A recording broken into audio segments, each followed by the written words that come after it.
everyone, we're here at Solana Breakpoint and I'm joined by Emon Mutamati, who's the head of Solana Incubator at Solana Labs. Emon, thanks so much for coming. Thank you for having me, Rachel. Really happy to be here. So let's just start with some basics. Tell me a bit more about Solana Incubator and the programs that you run. Yeah, so Solana Incubator sits within Solana Labs. As a lot of folks know, Solana Labs built the original validator client, a lot of the original products and protocols of the network. But as the network has grown, as all these amazing developers have come in, we asked ourselves, how do we scale the knowledge, the expertise that we've built up over the years across the ecosystem to hopefully propel the next blue chip company to get created on Solana, the next Phantom, the next Jupiter. And that's really where the incubator came from, where we work with 4 to 6 teams at a time, a very small group of teams. We bring them to our New York office for 3 months, and it's really hands-on collaborative, trying to propel them forward to create this next major company on Solana. And so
I'm kidding. Oh, whoops. We should check the stocks. They're not up? Oh, yeah. The whole thing is just rapid Okay. hedge. I think I forgot to send that email. Okay. 1, 2, 3, 4, 10, 9, 8, 7, 6, 5, 4, 3, 2, 1. 10, 9, 8, 7, 6, 5, 4, 3, 2, 1. 1, 2, 3, 4, 5, 6, 7, 8.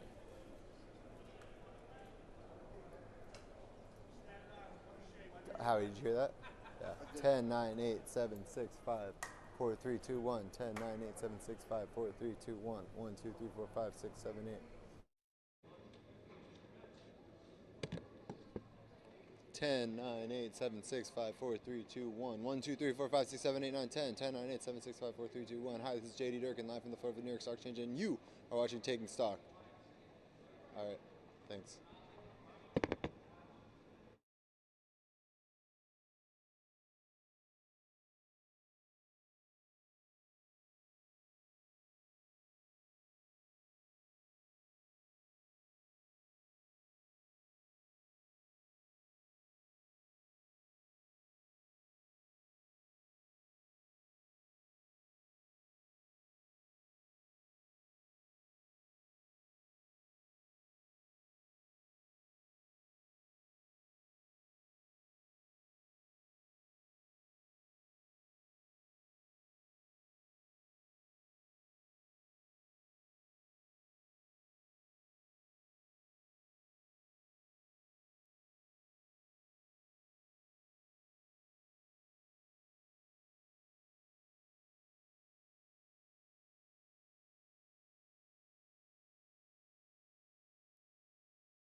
And Guest guest only. holds it, right? Guest holds it. I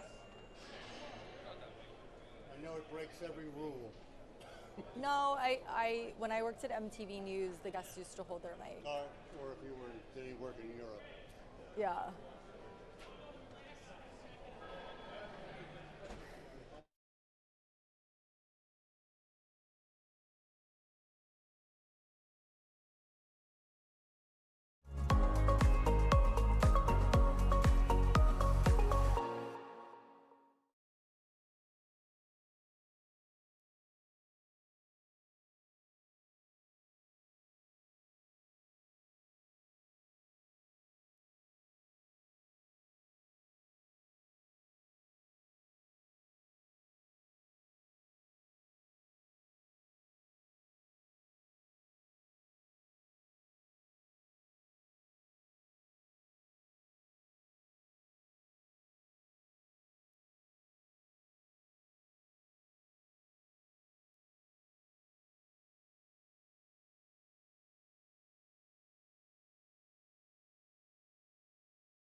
Hi, I'm Ryan Campbell with John Deere. I'm the president of the Construction and Forestry Division, and you're watching Taking Stock.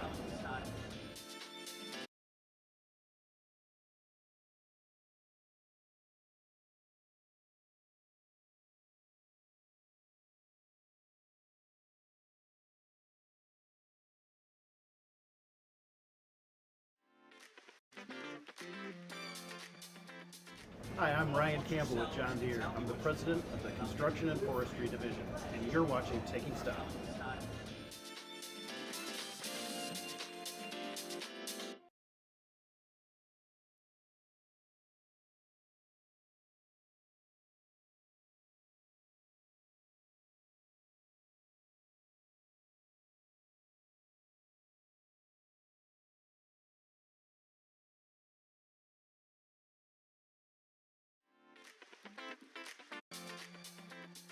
Hi, I'm Ryan Campbell with John Deere. I'm the president of the Construction and Forestry Division, and you're watching Taking Style. I'm Ryan Campbell with John Deere. I'm the president of the Construction and Forestry Division, and you're watching Taking Style.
Hi, I'm Ryan Campbell with John Deere. I'm the president of the Construction and Forestry Division, and you're watching Taking Stock.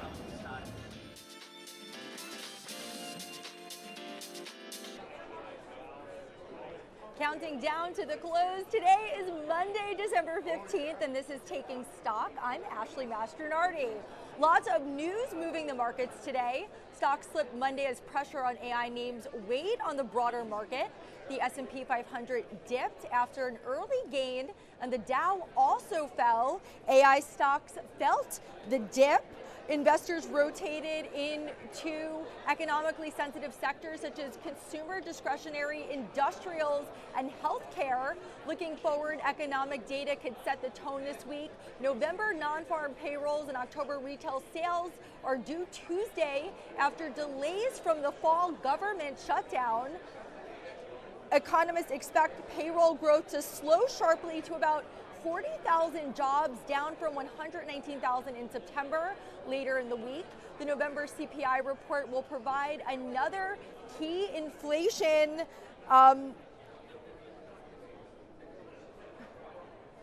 reading. Today on Taking Stock, we're catching up with David Bellinger of Mizuno and Ron Santanella of Equitable Shares, plus more coverage of Solana, Breakpoint, and Abu Dhabi. And the latest for Money 2020, Scarlett Sieber. And now it's time for the bell. Josh, the prompter is the prompter.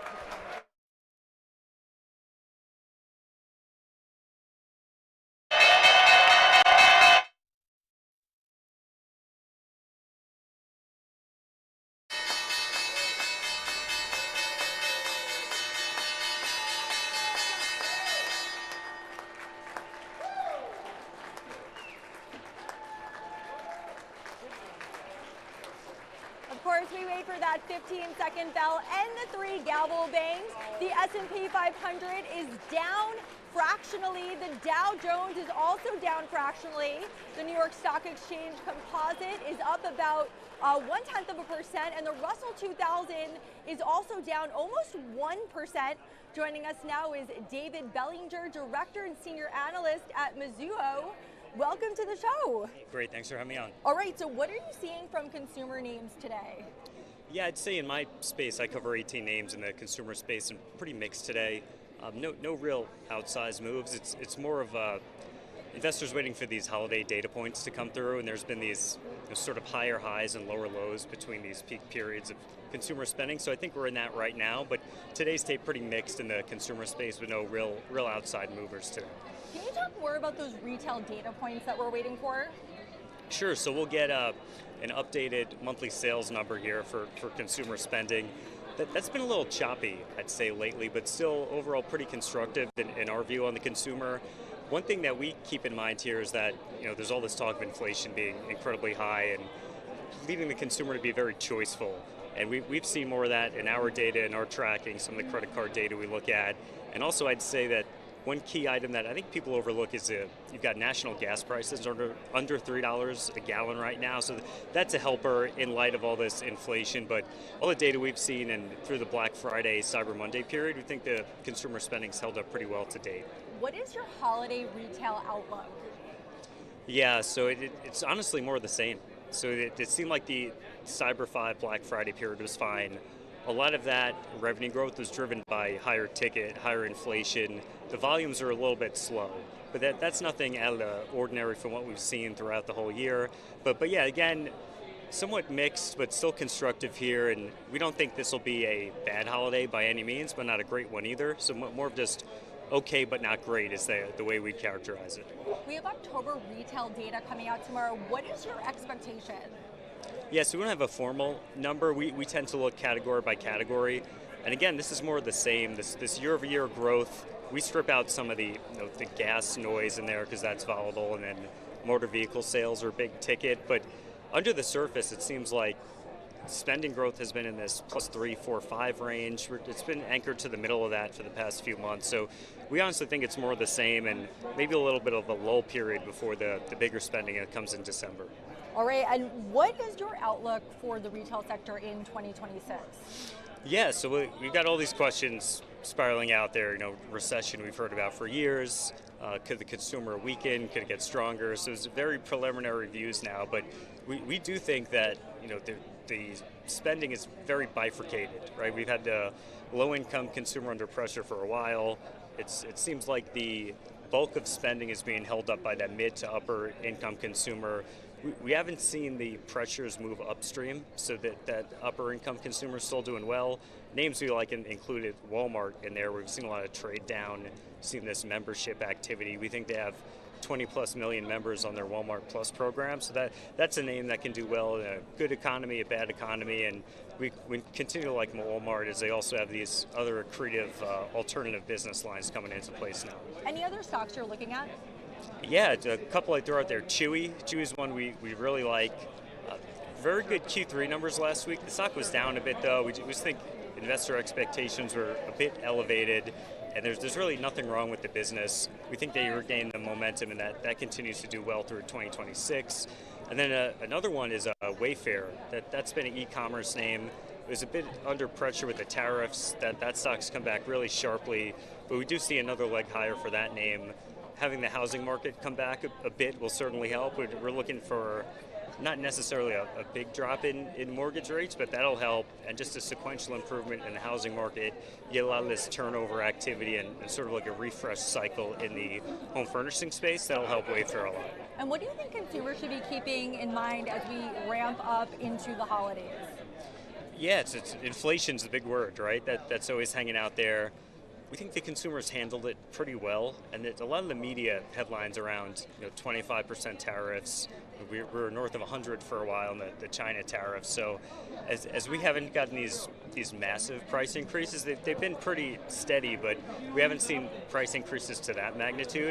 So as some of these companies work through these, Home Depot, Lowe's, Tractor Supply, they've mitigated these really well, even at Costco. So I think the consumers have been braced for this, but we haven't seen a massive downdraft in spending. All right, David Bellinger from Mizuho, thank you so much for joining us. Great, thank you. On Taking Stock. Okay, Josh, let's go. Howie, let's go. Let's take a walk. We are, excuse me, sorry.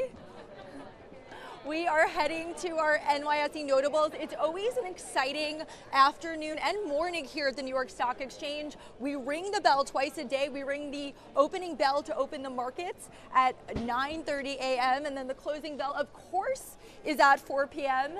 And as we approach the holiday season, we are going to focus on two big names in retail. First, we have Abercrombie & Fitch, ticker symbol ANF. Abercrombie & Fitch shares surging more than 5%, almost 6% today, as investors reward a strong turnaround story in consumer retail. The stock climbing above $118 with confidence building around the company's brand revival and execution. It is really resonating with the consumer. Abercrombie posting solid fundamentals, double-digit operating margins, strong profitability, and a return on equity north of 40%. Revenue growth remains robust, and the balance sheet shows healthy liquidity with modest leverage, and the valuation is also turning some heads, trading at a price to earnings multiple well below its historical average, even after its recent run. Next, we have American Eagle Outfitters, ticker symbol AEO. American Eagle's shares surging again today as investors continue to reward a strong earnings story and a more confident outlook. The stock is up more than 6%, extending a powerful year-to-date run as bullish options activity and positive sentiment drive momentum. Okay, we are going to a package now. On Saturday, FinTech TV contributor Rachel Pether sat down with Iman Modamendi of Solana Labs at Solana Breakpoint in Abu Dhabi. Let's take a look.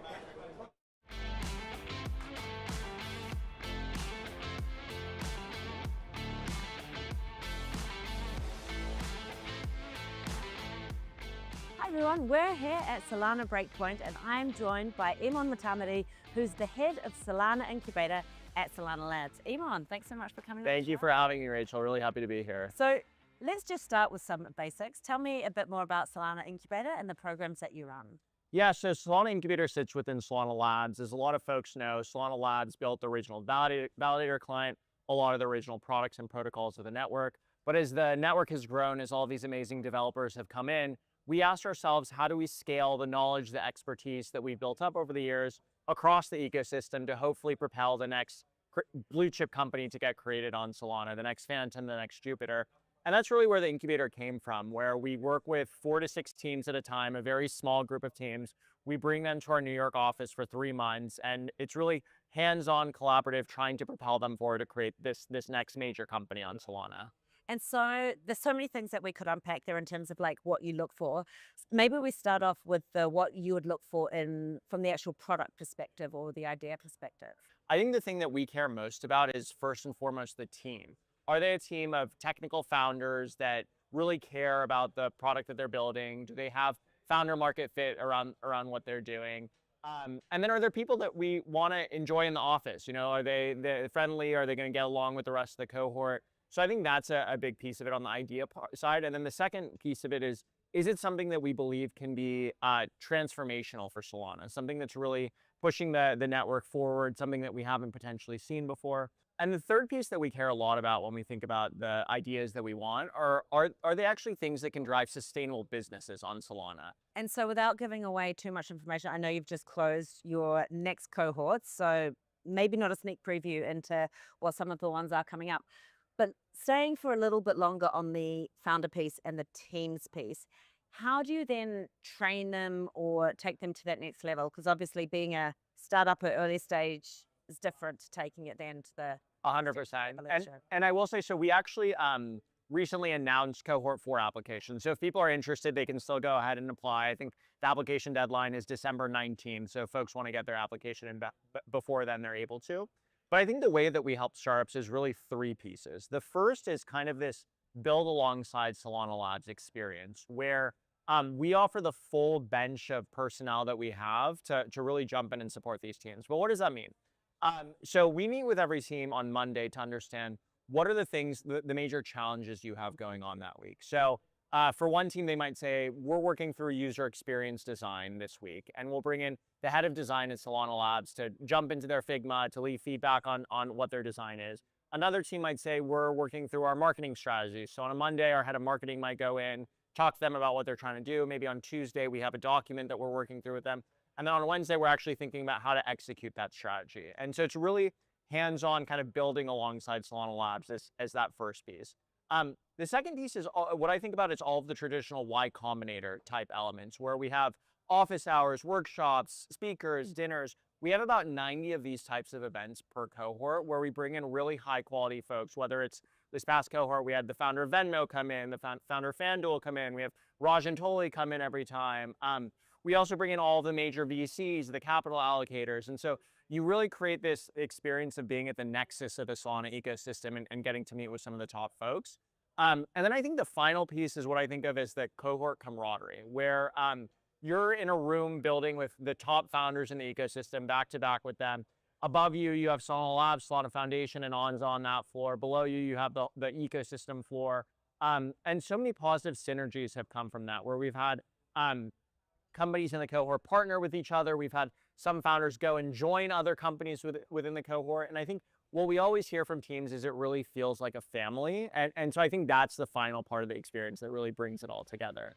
That's great. I mean, it's excellent what you're doing. Very excited to see what comes out of Cohort 4. So thank you so much for hosting us here at Solana Breakpoint. Of and course. for coming on the show. Thank you so much for having me, Rachel. I appreciate it. Thanks, Elon.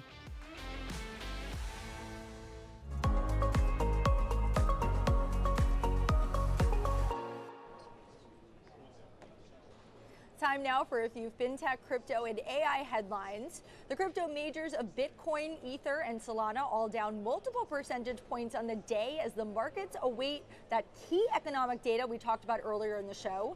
Next up, JP Morgan is launching a tokenized money market fund on Ethereum, seeding the vehicle with $100 million as Wall Street accelerates the move to bring traditional finance on-chain. And finally, Visa is launching a stablecoin advisory practice to help banks and businesses build, test, and deploy stablecoin strategies as institutional adoption accelerates. And now in our continuing coverage of Solana Breakpoint in Abu Dhabi, FinTech TV contributor Rachel Pether caught up with James Zhang of Jumbo. Take a look.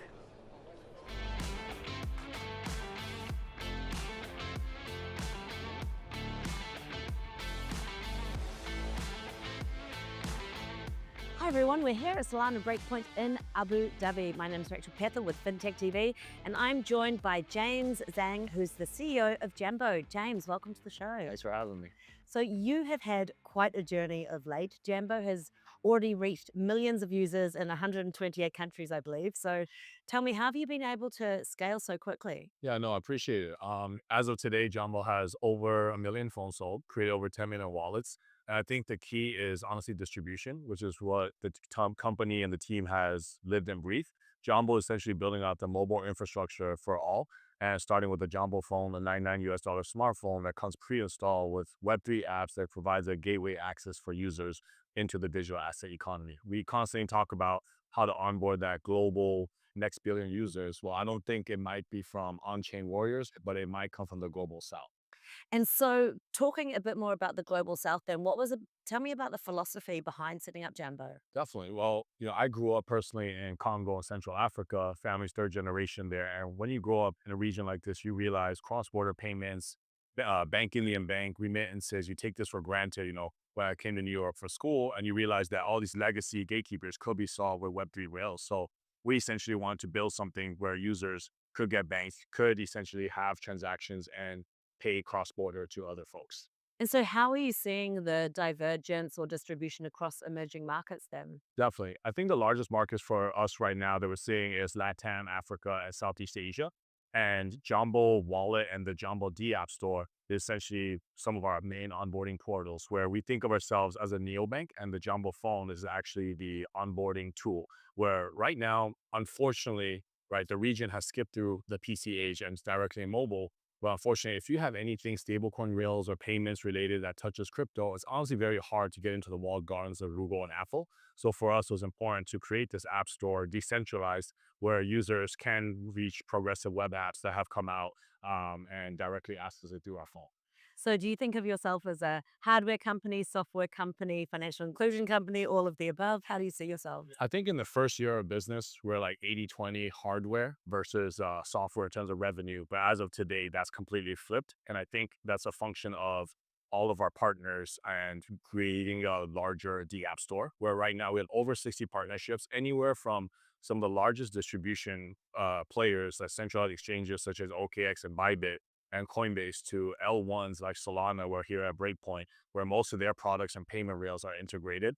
And the largest player in emerging markets that we see is Tether. So USDT, SPL payment rails on Solana has made everything in our phone a lot quicker and easier for our users. Excellent. And what are the next steps for you, and how are you looking to perhaps incorporate AI into what you're doing? Most definitely. I think the most important part is that people don't realize how accessible today AI is and important in everyday usage. You see most of the products at Breakpoint, they're all including AI, whether it's a co-pilot, etc. Well, in the emerging market space, it's very hard to actually access ChatGPT AI. So within the Jumbo phone, we have Jumbo GPT, where it's paid for and users can directly access AI, where we think of it not as a tool, but as a financial co-pilot for users, where to help them make financial decisions and everyday lives. Incredible. Well, I love your own personal origin story and the origin story and the growth of Jumbo. So I can't wait to hear what you have in store next. So thanks so much for joining us. Thank you for having me. Appreciate it. Been great.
Welcome back. Today in Startups Raises and Rounds, first AI DevOps firm Harness landing $240 million at a $5.5 billion valuation as demand for automated testing and deployment surges. Next up, Naveen Rao, the ex-head of AI at Databricks, is raising $475 million. That puts it at a $4.5 billion valuation for his new startup, Unconventional AI, to build a more energy efficient computer for AI. Finally, Bedford Ridge Capital is leading a $100 million investment into Israel's Quantum Art, backing its push to build next-gen quantum computers as the startup targets 1,000 physical qubits by 2027. I am joined now by today's closing bell ringer, Ron Santella, CEO and founder of Equitable Shares. Welcome to the New York Stock Exchange. Ashley, thanks for having me. It's a pleasure to be here today. All right, so this was your first time ringing the closing bell, your company. What did that moment feel like for you? Felt great for a couple reasons.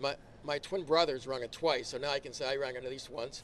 But having your own company and your own ETF and ringing the bell is just special. And there's no place that we'd rather be than the New York Stock Exchange. It's iconic, the history here. So yeah, just tremendous feeling to have my whole team here and 40 guests today. Can you tell us about your firm and tell us about this ETF offering? I realize it's a first for you. Sure. So the firm's 8 years old. We're based in Naples, Florida. We specialize in hedge strategy. We've done a fair amount of customized hedging for individuals. The ETF is our flagship product, HEDG, Hedge. It's a hedged equity product in the S&P 500, about 6.5 years old. But we converted from a mutual fund to an ETF in October this year. So hence the new launch of the ETF. Why did you convert from a mutual fund to an ETF? I think we just identified that it's been a secular trend now for a couple decades that ETFs have continued to take share away from some actively managed strategies. As you know, there's over $14 trillion now in the ETF space. And the last couple of years, I think that momentum has picked up, and it just seemed like it was the right move for our investors. And it was really just a client-centric decision on our part. Who is the target investor for Hedge? I like to draw an analogy to anybody who owns a house and has insurance. Like if you own a home, you have homeowners insurance. Our product, or a product like ours, should be in everybody's portfolio. We're going to perform reasonably well in up markets. We've annualized at double digits over the last 3 years.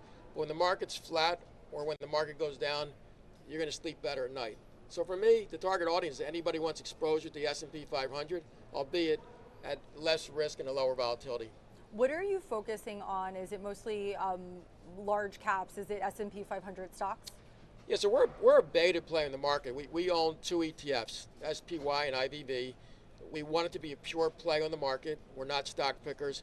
And then we're doing a systematic hedging program around that every 90 days to reduce the risk of the underlying market. And how does Hedge fit into the current market environment? You know, I like to think that it's an all-weather fund, and so whether the market's been up or down, Hedge has done well. But I think currently, you know, we're coming at the end of 3 years of strong performance in the market. We've had 2 years over 20%. The market's up about 17.5 through Friday of last week. I think as we go into 26, some people are just thinking about how do they get a little more defensive or lower volatility. So we're seeing more interest in our product. All right, what is next for your firm? One is just to get focused on Hedge. We've grown 20% since we listed the product on October 13th. So in 2 months, we've grown quite a bit. Number 2, we expect to roll another ETF out sometime in 2026. That's similar to Hedge, but maybe on another index. All right, Ron Santella, CEO and founder of Equitable Shares. Thank you so much for joining us at the New York Stock Exchange, and congratulations on ringing that bell. Thank you, Ashley. Thank you for having me. All right, after the break, the latest from Money 2020's Chief Strategy Officer, Scarlett Sieber. Don't go anywhere.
Welcome back. I am Scarlett Saber with Money 2020, and here we have our next segment of Hindsight 2020, where tech history gets the glow up it deserves. Today we're going to be rewinding the clock back to December 12th, 1980, the day Apple bit into Wall Street. December 12th, Apple goes public at $22 a share. Back then, Steve Jobs was rocking a bow tie, and the Apple logo had more colors than a Lisa Frank notebook, but I'm guessing that most of you probably won't even get that reference. Shout out to my 80s babies. But this Apple IPO, it was the start of something huge. Apple's debut created over 300 millionaires overnight. Silicon Valley went from being nerd central to investment hotspot. Suddenly, tech wasn't just for the hobbyists, it was Wall Street's new obsession. Fast forward, Apple becomes the first $3 trillion company, people. AirPods are everywhere, and your iPhone is basically your bank, your camera, your therapist. All because of one IPO that turned garage dreams into global domination. So yeah, December 12th wasn't just about rainbow logos, it was the day tech became the hottest asset class in the game. So that's all we can say for you for today. Until next week when we find another plot twist that proves history loves a remix. Back over to you.